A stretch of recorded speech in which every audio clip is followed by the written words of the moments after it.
여러분, 우리 교회가 예배를 오픈을 했죠. 어떤 거냐면 비대면 예배, 그러니까 온라인 예배와 대면 예배, 오프라인 예배를 같이 병행을 하게 됩니다.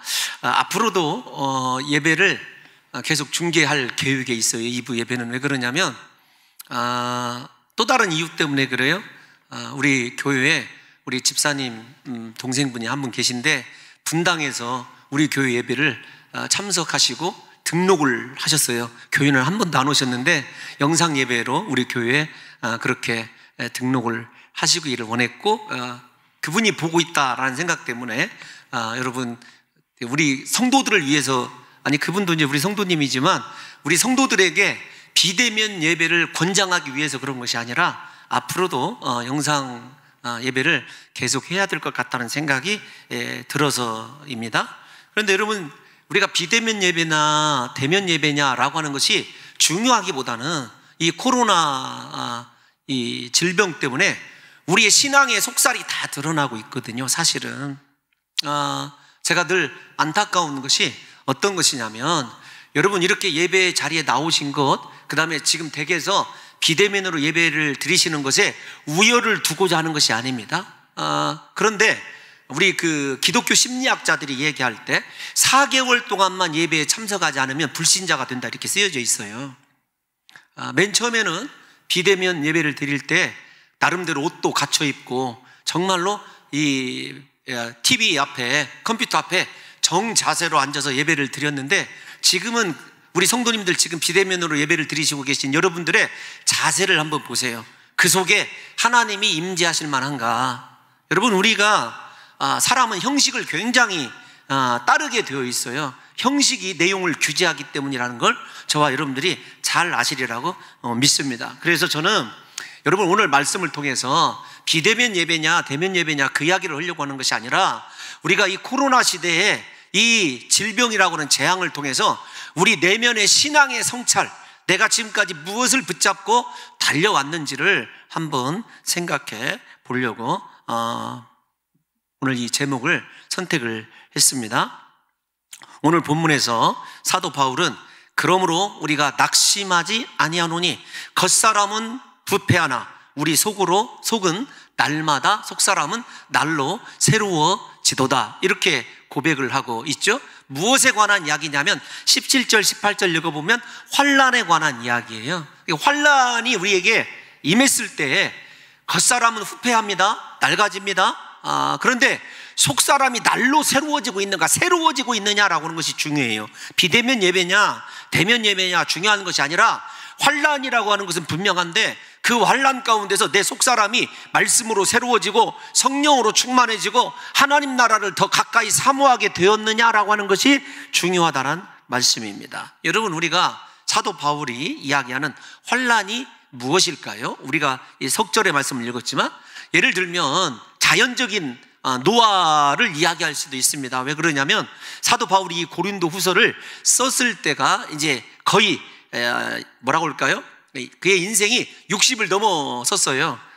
사도 바울을 연구하는 신학자들이 바울이 주후 1년, 그러니까 AD 1년, 예수님과 별 차이 없이 탄생한 것으로 생각이 되어져요. 그러니까 이 고린도 후서가 기록되었을 때가 약 60년 전후이거든요. 그러니까 지금이야 우리가 60세, 61세는요 사실은 굉장히 젊은 축에 속하지 않습니까?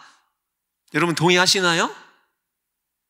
별로 동의도 하고 싶지 않고, 그런데 여러분, 일단 그 당시에는 거의 이제 수명이 다 해가서, 우리 옛날에 만 61세 이렇게 되시면, 만 60세, 우리 나이로 61세 되시면 오래 사셨다고 환갑잔치 해드렸던 걸 생각하면 사도 바울의 나이가 바로 그때쯤 되었어요. 그러니까 분명히 우리의 육체, 겉사람이 낡아지고, 옛날 성경이 훨씬 은혜스러운데 후패하다, 이렇게 여러분 고백할 수 있는 것 아니겠습니까? 인생 나이가 들면 일어나는 현상들이 많이 있죠. 그렇게 왕성한 소화력이 떨어지게 되고, 눈도 시력이 여러 가지로 나빠지게 되는 것 아니겠습니까? 저는 요즘에 이렇게 운동을 하러 걷기를 걸을 때 안경을 잘 쓰지 않습니다. 왜냐하면 배우는 것이 없어야 잘 달리고 잘 이렇게 걸어가겠더라고요. 여러 가지로 눈에 뭐 노안도 있고 난시도 있고 근시도 있어서 복잡해요. 분명히 그럼에도 불구하고 제가 생각하는 건 자연적인 현상이다. 이거 그냥 살아가면서 보듬고 가야 될 거다 생각하죠. 치아도 약해지기 시작하는 거 여러분 다 아시지 않습니까? 성경에 보면 다 그렇게 쓰여져 있는 말씀이에요. 그런데 여러분, 사도 바울은 이런 그 자연적인 노화에다가 더 빨리 그렇게 인생의 겉사람이 정말로 이렇게 낡아져 가는구나 라고 하는 것을 느낄 수밖에 없어요. 그의 예수 그리스도를 만나고 사역이 고난의 연속이었지 않습니까? 그가 얼마나 심한 고난을, 육체적 고난을 당했는지 생각해 보세요. 여러분, 우리나라에서도 민주화 운동을 하다가 고문 당하신 분들의 일생 마지막 모습이 속된 말로 골병 들어서 그렇게 힘들게 고생하시다 살아가시는 것을 제가 본 적이 있거든요. 그러니까 여러분, 분명히 이렇게 육체 때문이라고 이야기할 수도 있어요. 또 하나, 사도 바울은 모든 것을 통틀어서 여러분들에게 한번 얘기를 해드리고 싶은 거예요. 사도 바울이 이렇게 기록하고 있는 예수님을 만나고 난 이후라고 생각하지만 그에게는 일단은 커다란 질병이 있었어요. 그런 환난 말고도 질병이 있었지 않습니까? 그래서 예수님께 기도했어요. 간절히 고쳐달라고. 그런데 주님이 거절하셨어요. 내 은혜가 내게 족하도다. 이게 예수님의 말씀이거든요. 여러분 생각해 보세요. 이렇게 자연적으로도 노화되어 있는데 여러 가지 육체의 고통을 많이 겪었고 지병도 하나 가지고 있는 사람입니다. 아마 그 지병도 심각한 지병이었을 거예요. 그런데 사도 바울이 이런 상황 속에서 하나님, 저 일 잘하도록요 육체의 건강을 주세요 라든지 하나님, 너무나 지금 상황이 힘드니까 이 상황을 바꿔주세요, 이렇게 기도한 적 혹시 본 적 있으신가요? 기도하는 것? 바울 서신 읽을 때 한 번도, 물론 지병을 위해서 기도했던 것 딱 한 번 외에는요, 어떤 상황을 바꿔주십시오, 환난을 면케해 주십시오, 그렇게 기도한 것은 우리가 그렇게 찾아보기 어렵죠. 그런데 일단 여기까지 우리가 고린도후서 4장으로 오게 되면은 고린도후서 4장에 사도 바울이 경험한 육체의 여러 환난에 대해서 자세히 언급하고 있어요. 여러분들에게 다 찾아 읽을 수는 없지만 먼저 사방으로 우겨싸움을 당했습니다. 8절에 핍박과 거꾸리됨을 당했어요. 9절입니다. 지금 우리가 읽은 본문이 속해 있는 고린도후서 4장이에요. 심지어는 목숨이 경각에 달릴 정도로 죽음에 넘기기도 했어요. 11절에. 그 다음 뿐만 아니라 사도 바울 자신이 죽임당하기로 작정한 자와 같이 낮고 천한 데 두셨고 천사와 사람들에게 구경거리와 조속거리가 되었다고 고백하기도 했어요. 그러니까 여러분, 육체적 환난, 환경의 이 고통, 그 다음에 이 자기 정신적인 고통까지 온 환난이라고 하는 환난은요 다 세트로 고린도후서 4장에 기록되어 있는 거예요. 그런데 여러분, 거기에다가 이것만 있느냐? 아닙니다. 육체적 고통도 다시 얘기를 해요. 4장 11절에서 13절 보게 되면은 줄이고 목마르고 헐벗음에 매맞고 근거 없는 욕과 핍박을 당해 결국 세상의 더러운 것과 만물의 찌꺼기 같이 되었도다. 얼마나 이게 비참한 고백들입니까? 이것만 놓고 보면. 그런데 사도 바울이 한 번도 그것 때문에 자신의 신앙이, 하나님을 향한 사랑이, 그 다음에 그가 맡은 사명을 감당하는 데 있어서 우리가 오늘날 얘기하는 예배에 대해서 한 번도 그가 양보한 적이 없다라는 것입니다. 이것뿐만이 아닙니다. 고린도 후서에 이상하게도 그가 겪은 고난을 구체적으로 더 얘기합니다. 고린도 후서 여러 군데를 보게 되면은요, 그가 11장에서도 그렇고, 고린도 후서 1장에서도 보면 그가 세 번 파선하고 강도의 위험, 여러 가지 위험에 대해서 자세히 구체적으로 이야기하고 있거든요. 그런데 사도 바울도 이런 어려움 때문에 내 육체의 옛사람이 낡아지고 있다, 이렇게 고백은 해요. 그런데 분명히 뭐라고 얘기합니까? 다시 여러분 보게 되면은 여러분 어디를 띄워놔 보시냐면 18절 한번 띄워놔 주십시오. 18절. 아니, 죄송합니다. 16절로 가야 돼요. 16절부터 다시 한번 볼게요. 낙심하지 아니한다, 이렇게 얘기를 합니다. 낙심하지 아니한다는 말은 절망하지 않는다, 그런 뜻이 아니라 퇴보하지 않아요. 물러서지 않는다는 것입니다. 무엇에 대해서? 신앙에 대해서 물러서지 않는다라고 그렇게 그가 고백을 하는 거예요. 그러면서 뭐라고 얘기냐면 우리의 겉사람은 그렇게 낡아지지만 우리의 속사람은 날로 새로워지다 이렇게 이야기합니다. 여기 새롭도다라고 하는 단어를 찾아보니까 아나카이누타이라고 하는 단어예요. 반복의 의미를 가지고 있는 아나와 질적인 면에서 새로워진다, 누가 아니라 네오가 아니라 카이노스, 여러분들에게 여러 차례 설명드린 질적인 면에서 반복적으로 새로워지고 있다는 거예요. 양적으로, 그 다음에 육체적으로는 낡아지고 분명히 어려움이 있지만 속사람, 하나님을 사랑하는 영적인 사람은 날마다 질적으로 새로워지고 아름다워지고 있다. 이것이 사도 바울이 우리에게 고백하고 있는 낙심하지 않는 이유이거든요. 저와 여러분들이 이 고난을 피해가야 된다, 이 고난 때문에 목숨 걸고 예배 드려야 된다, 제가 그거 이야기하는 거 아니라니까요. 이 고난 가운데서 우리의 속사람이 어떻게 하나님 앞에서 성숙하고 있고 성장하고 있고, 나는 질적으로 정말로 이 고난 때문에, 환난 때문에 새로워지고 있습니다. 그전에 보지 못했던 영안이 열려서 하나님이 나에게 제시하시는 영적인 일들이 보이기 시작합니다 라고 하는 은혜가 우리 속에 있느냐고요. 그런데 여기 날마다 새로워지다 라고 하는 이 단어를 신학자들은요, 사도 바울이 우리가 로마서에서도 배우지 않습니까? 구약의 제사제도에서 나름대로 힌트를 얻은 것으로 그렇게 생각을 해요. 왜 그러냐면은 여러분, 이 날마다 새로워지다라고 하는 단어가 분명히 제가 볼 때는 영적인 의미인데, 구약의 제사와 무슨 상관이 있냐면 성전에 들어가면 언제나 반복적으로 커져 있어야 되는 제단 숯불이 있지 않습니까? 꺼지지 않는, 꺼져서는 안 되는 제단 숯불이 있어야 돼요. 뿐만 아니라 뭐 향단의 불도 그렇죠.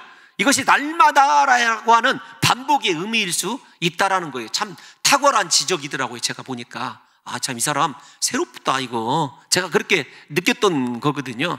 뿐만 아니라 제단 앞에 있는 우리가 잘 아는 진설병, 떡상 있지 않습니까? 날마다 새로운 떡을 구워서 하나님 앞에 드렸어야 됐거든요. 그러니까 그 말이에요. 사도 바울은 나는 내 육체는 그렇게 낡아져가나 나는 영적으로 하나님 앞에서 날마다 받으실 만한 새로운 제사를 드리고 있다, 그 뜻입니다. 그렇다고 한다면 사랑하는 성도 여러분들과 제가 이 시간에 우리의 영적인 예배, 나는 비록 비대면 예배를 드려도 하나님 앞에서 받으실 만한 날마다 꺼지지 않는 제단의 향불과 같은 하나님 앞에 거룩한 불을 올려드리고 날마다 그분이 받으실 만한 새로운 떡이 되어서 하나님 앞에 드려지고 있는가? 여러분, 우리 사랑하는 성도 여러분들과 제가 이거 고민해야 된다는 것입니다. 새로워지다라고 하는 이 단어를 통해서 하나님 앞에 항상 드려지는 거룩한 제물 되기를 원하는 사도 바울을 생각해 보십시오. 앞에서 제가 여러 차례 여러 가지 사도 바울이 당할 환난을 얘기했어요. 우리는 단 코로나라고 하는 이 질병 하나 때문에도요, 죽느냐 사느냐 벌벌 떨고 그러는데 사도 바울은 그러지 않았다고요. 더 나가서 이 제사가 오늘 오전 설교와 약간 겹치는 부분이 있습니다만은, 여러분 속죄의 기능을 한번 생각해 보세요. 속죄의 기능, 날마다 새로워지기 위해서 날마다 죽음으로 생명이 얻어지는 과정을 한번 생각해 보세요. 짐승이 죽어짐으로 새로운 생명을 얻게 되는 이스라엘 백성들을 생각해 보시라고요. 그러니까 그 제사를 통해서 사도 바울은 나는 오늘 또 새로운 생명을 얻습니다, 나는 새로 태어난 사람입니다 라고 하는 그리스도 안에서 새로운 피조물 되는 은혜와 능력을 경험하는 거예요. 그래서 사도 바울이 고린도후서 5장 17절에서 그러므로 그리스도 예수 안에 있는 자들에게는 새로운 피조물이다, 그렇게 선언하는 이유도 거기에 있는 것이거든요. 우리가 다시 사랑하는 성도 여러분들과 제가 이 코로나라고 하는 환난 가운데서 우리의 삶이 날마다 하나님이 주시는 새로운 생명으로 그렇게 밝혀질 뿐만 아니라, 그러기 위해서 반대로 새로운 생명을 얻기 위해서 우리 스스로가 날마다 주님 앞에 제물되어서 드려지는 제사의 연속적인 삶을 우리가 살아내야 된다는 것입니다. 사랑하는 성도 여러분, 그러므로 항상 새 것이 되어 하나님 앞에 드려진 여러분 이 제물을 조금 더 신약적으로 한번 제가 설명을 해봤어요. 어떤 것이냐면 하나님과의 날마다 새로운 교제, 이렇게 생각하면 맞을 것 같아요. 그러니까 다시요, 코로나라고 하는 질병과 상관없이, 내가 어디에서 예배 드리냐에 상관없이 나는 하나님과 매일 새로워진 교제를 이루고 있다. 하나님은 나에게 날마다 새로운 은혜로 나오시고 나는 날마다 하나님께 새로운 헌신으로 나가고, 이게 하나님과의 교제 아닙니까? 이거 너무나 신선하고 아름다운 신앙의 자세 아니겠느냐고요. 그러므로 사랑하는 성도 여러분들과 제가 아셔야 될 것이 있습니다. 구약의 제사가 죄를 제거하고 하나님과 화목하는 것을 주목적으로 드려진 것이라고 한다면, 죄를 사해 주신 예수 그리스도께서 하나님과 우리 사이에 계심으로 우리가 하나님과 날마다 교제를 이루는 것, 이걸 뭐라고 표현하고 싶냐면 하나님과 동행, 하나님 안에서의 삶이 우리가 습득이 돼야 돼요. 이 코로나 때 우리 그 훈련해야 됩니다. 앞으로는요, 이거보다 더한 재앙이, 이 질병이 드러날 거예요. 제가 예레미야를 새벽에 강의하면서 우리 사랑하는 성도 여러분들에게 칼, 기근, 재앙, 이 질병, 전염병은 끝까지 따라다니거든요. 우리도 마찬가지입니다. 전쟁, 그 다음에 자연적인 기근, 그 다음에 전염병, 이건요 언제나 우리에게 있을 거라는 것을 생각하셔서 이거 한번 생각해 보세요. 그전에는 전염병의 주기가 그렇게 빠르지 않았어요. 지금 사스, 메르스, 여러분 코로나 거치면서 주기가 얼마나 빨라지고 있는지를 생각해 보시라고요.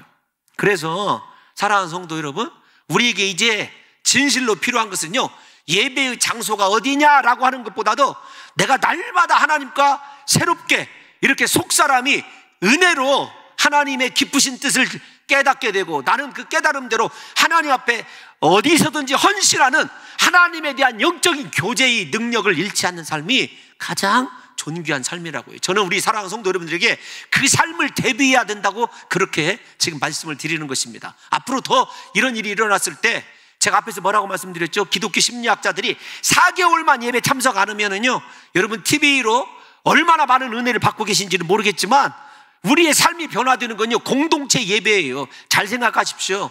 어떤 거냐면, 예수 그리스도께서 성령을 허락하셨을 때 각자 떨어져 있는 사람에게 성령을 주신 것이 아니라 한 곳에 모여서 주의 이름을 사모하고 기도하는 자들에게 하나님의 영이 임재했어요.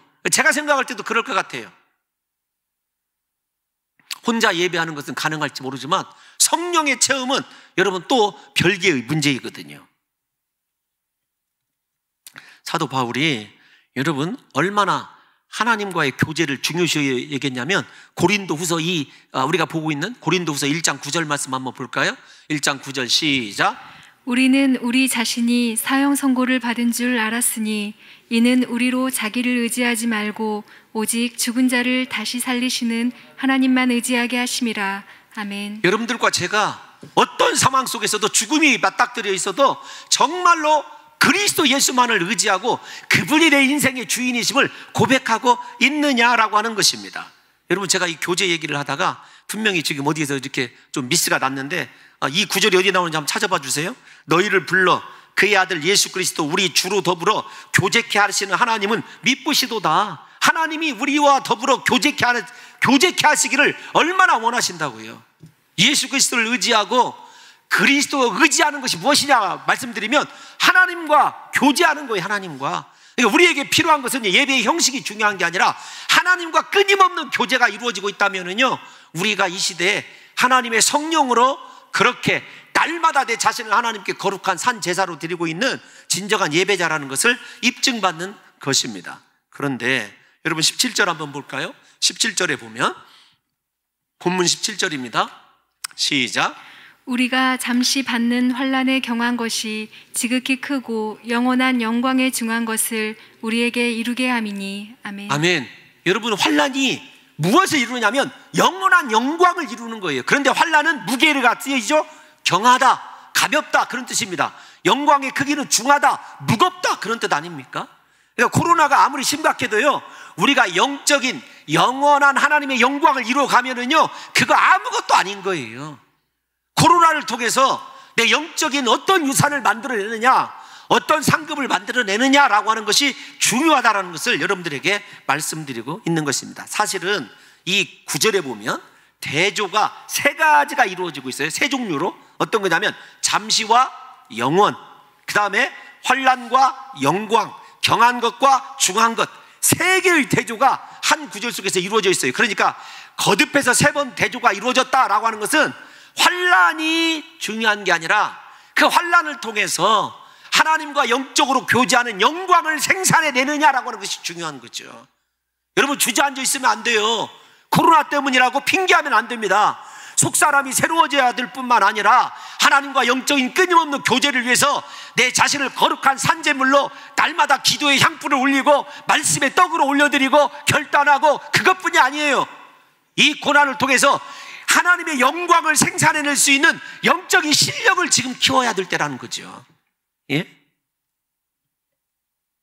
우리 이거 로마서에서도 한번 떠올린 말씀 아닙니까? 로마서 8장 18절 한번 읽어볼까요? 로마서 8장 18절 혹시 제가 써드렸는지는 모르겠지만 시작. 생각하건대 현재의 고난은 장차 우리에게 나타날 영광과 비교할 수 없도다. 아멘. 아멘. 영광의 재료가 뭐라고요? 고린도 후서에서 영광의 재료가 우리의 환난이에요. 진짜 믿음의 사람, 깨어있는 사람은요, 코로나가 하나님의 영광을 만들어내는 재료에 불과해요. 그런데 대부분 그러지 않죠. 하나님의 영광은 고사하고 코로나 때문에 내 안에 있는 은혜와 은사도 다 까먹어버리고 하나님의 성령의 역사에 무슨 성령의 역사입니까? 사랑하는 성도 여러분, 바울은요 장차 나타날 영광의 위대함을 바라보면서 모든 환난을 이겼던 거예요. 그것이 육체의 노화이든지 자신의 질병 때문이든지 그 다음에 주의 일하다가 당한 고통 때문이든지. 여러분, 고난이라고 하는 단어를 찾아보니까 파데마라고 하는 단어이던데 그것이 무엇이냐면 대부분 신약에서요, 대부분은 아니지만 훈련, 그렇게 연단 그렇게 쓰여져 있어요. 그러니까 하나님이 우리에게 환난을 주시는 이유는 뭐 때문이냐면 우리를 훈련시키기 위해서 그래요. 강한 믿음의 사람으로 어떠한 상황 속에서도 하나님의 영광을 생산해내는 하나님의 사람으로 훈련시키기 위해서 우리에게 환난이 임해 있다, 이렇게 여러분들에게 말씀드리고 싶은 것입니다. 오늘 지금은요 저와 여러분들이 훈련 기간이에요. 이 코로나 질병 때문에 저는 우리 봉동중앙교회 성도들이요 다시 강조하고 또 강조합니다마는 이것 때문에 예배 생활, 이것 때문에 하나님과 동행, 교제, 이것 때문에 하나님 앞에 드리는 헌신이 여러분 좌우되는 것이 아니라 오히려 이 고난을 통해서 우리 안에 하나님의 영광이 커져가고 은혜가 커져가고 우리 안에 하나님께서 보여주실 크고 놀라운 성령의 은사가 커져만 가시기를 예수님의 이름으로 축원합니다. 그러니까 여러분, 이거 신앙의 관점으로 바라봐야 돼요. 코로나를.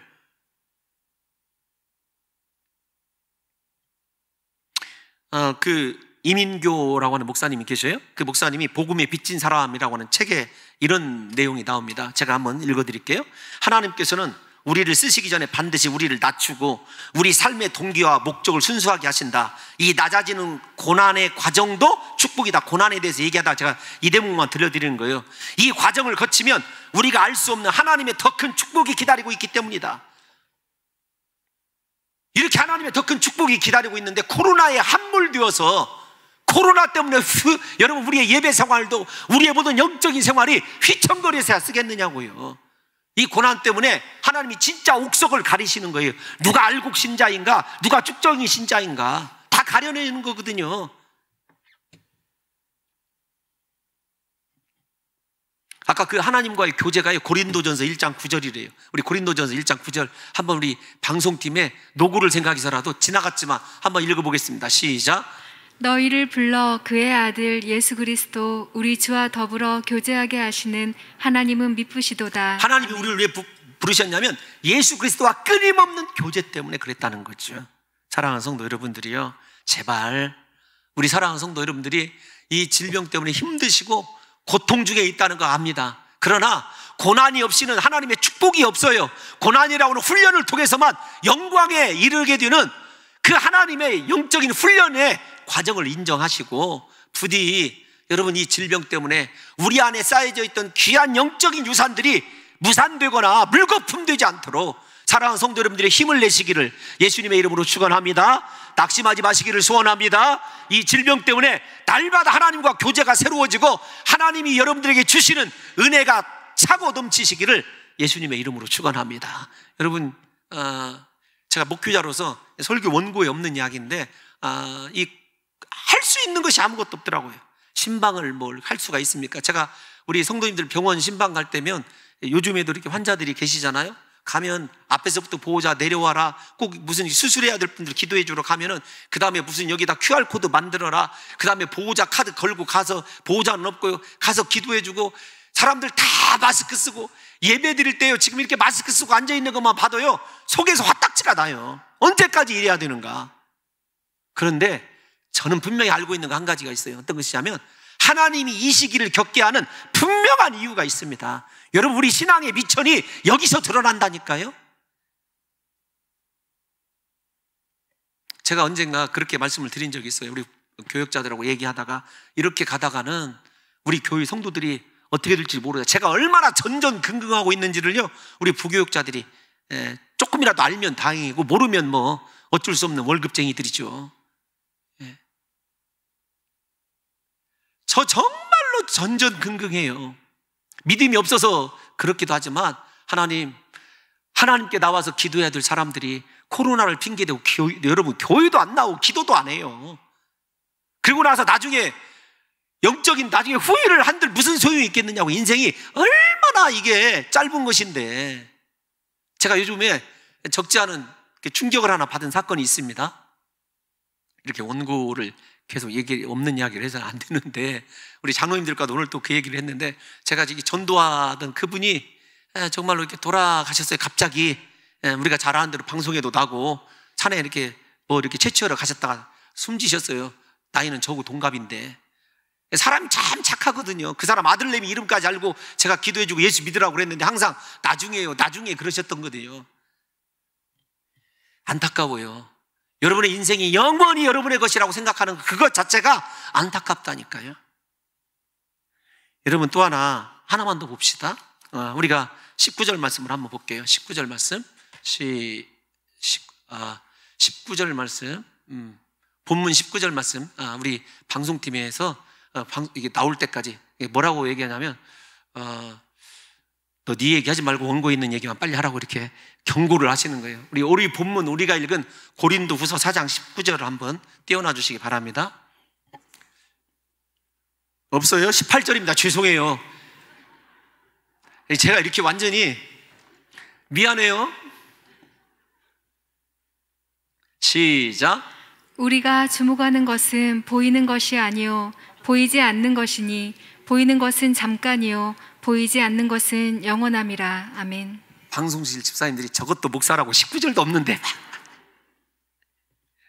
아이고 주여. 여러분, 사도 바울이 지금 무엇을 주목하다 바라보고 있냐면, 환난 앞에서요, 영원한 보이지 않는 천국을 바라보고 있어요. 환난 앞에서 부정적이고 여러분 힘들고 실패한 것만 바라보는 것이 아니라, 우리가 이게 다른 신앙의 차원이 다른 건데, 제가 사역자로서 이 말씀을 준비하면서 이렇게 생각했어요. 너 지금 눈에 보이지 않는 천국, 하나님 앞에 서는 것, 여러분 그거 바라보고 있느냐 제가 스스로 묻고 있거든요. 이 땅에서 삶이 잠깐이라는 거예요. 환난을 당하든지 안 당하든지 우리 인생 짧아요. 그런데 정말로 영원한 천국을 바라보면서 하나님과 말씀으로 동행하고 있느냐는 것입니다. 우리 육체는 100살을 살아도 잠시 잠깐이에요. 제가 여러분들에게 여러 차례 꼭 장례식 가면 들려드리는데, 죄송해요. 우리 이영식 장로님 아버님 생각나실지도 모르는데 95세 때 여기 잔치가 있었어요. 그래서 예배를 드리기 전에 제가 여쭤봤어요. 우리 고인 되신 이명욱 성도님에게 95년 동안 지긋지긋하게 기르셨죠? 그랬더니 그분이 봉동 사투리로 뭐라고 말씀하시냐면, 낮잠 한 소금 자고 난 것 같은데 벌써 95살이에요. 102세까지 사시다 소천하셨거든요. 여러분, 나이는 숫자에 불과하다는 말 잘 아시죠? 여러분, 그거 다른 의미로 쓰지 말고 그거 숫자일 뿐이에요. 내가 하루를 살든지 여러분 100년을 살든지 영원한 천국에 이를 만한 믿음이 있고, 내가 지금 바라보는 것이 이 세상이 아니라, 환난이 아니라 하나님의 영원한 천국, 그 세계를 바라보고 있느냐고요. 주목하고 있다는 말은 집중하고 있다, 그 뜻이거든요. 여러분, 지금 무엇에 주목하고 무엇을 집중하고 살아갑니까? 인기입니까? 명예입니까? 권력입니까? 돈입니까? 우리에게 영원한 저 천국, 하나님이 보여야 제대로 된 삶을 살아가는 것 아니겠느냐고요. 그래서 이어지는 이 본문, 잘 알았어요. 18절 다음에 고린도후서 5장 1절에 이렇게 얘기하거든요. 사도 바울이 고린도후서 5장 1절 시작. 만일 땅에 있는 우리의 장막집이 무너지면 하나님께서 지으신 집, 곧 손으로 지은 것이 아니요 하늘에 있는 영원한 집이 우리에게 있는 줄 아느니라. 아멘. 두 가지 사실이죠. 육체의 장막집 무너질 때가 있어요. 그런데 영원한 집이 있다는 거예요. 무너지지 않는 영원한 집. 여러분 어디에 지금 투자를 하시며 살아가냐고요. 여러분들에게 결론이 이제 거의 다 왔어요. 부탁드리고 싶어요. 코로나가 핑계거리가 아니라 코로나가 훈련되게 하십시오. 예? 핑계거리가 아니라 훈련되게 하시라고요. 사도 바울이 여기서 영원한 집이 예비되어 있다는 걸 안다라고 하는 고백은요, 믿는다는 말보다 훨씬 더 구체적이고 강력한 고백이거든요. 나는 분명히 알아. 난 알아요. 여러분 분명히 안다니까요. 알고 있는다와 믿는다가 성경에서 어느 쪽이 훨씬 더 강력한 거냐면 안다라고 하는 단어에 안다. 여러분 우리 사랑하는 성도 여러분들과 저는 영원한 집이 기다리고 있고 이 땅은 잠시 잠깐 없어질 것인데 이 땅에서 삶이 우리의 영원한 것들을 무너뜨리고 있다고 한다면 코로나는 핑계라니까요. 그러지 마시고 다시 강조하고 싶어요. 우리 사랑하는 성도 여러분, 이 코로나 환란이 우리에게 영적인 훈련이 되게 하시고 이 가운데서도 날마다 하나님께 새로운 기도의 향불과 새로운 말씀의 떡을 올려드리고 결단하고 하나님과 영적인 깊은 교제를 이룰 수 있는 진정한 훈련 되심으로 말미암아 여러분들과 제가 미래 하나님의 집, 영원한 저 천국이 우리의 눈앞에 딱 와 있어서 그 집을 주목하며 살 수 있는 깨어있는 성도들이 되시기를 예수님의 이름으로 축원합니다. 여러분 제가 가끔 인용하는 C.S. 루이스가 순전한 기독교에서 이렇게 얘기를 했어요. 만일 당신이 역사를 읽는다면 성경 역사예요. 현세에 최선을 다했던 그리스도인은 내세를 진심으로 생각했던 사람들이라는 것을 발견할 것이다. 중세시대를 확립했던 위대한 사람들, 노예매매를 철폐시켰던 영국의 복음 전도자들, 이들 모두가 이 세상에 그들의 자취를 남겼다. 그러나 중요한 건 그들 모두가 마음이 천국에 있었다라는 거예요. 다시 이야기합니다. 사랑하는 성도 여러분들이요, 우리 사랑하는 성도 여러분들과 제가 현세에 최선을 다하는 사람 어떤 사람이냐면 내세를 진심으로 주목해서 보는 사람만이 지금을 제대로 살아갈 수가 있어요. 코로나 환란보다도 여러분 이 재난보다도 가장 중요한 것이 무엇이냐? 영원한 저 천국, 내세가 기다리고 있다는 사실을 알고 있느냐라는 문제예요. 여러분 제가 거듭 여러분들에게 다시 강조하고 설교를 바칠까 합니다. 우리 코로나가 우리 신앙의 발목 잡지 않도록, 지금까지 쌓아놓은 기도의 줄 무너뜨리지 않도록, 하나님을 향한 예배의 정성이 흐트러지지 않도록 부디 더욱더 깨어서 이 시기에 하나님을 찾고 사모하고 날마다 새로워지는 영적인 속사람이 영원한 저 천국을 바라보며 그렇게 하나님께 달려가는 은혜의 역사만 있으시기를 예수님의 이름으로 축원합니다.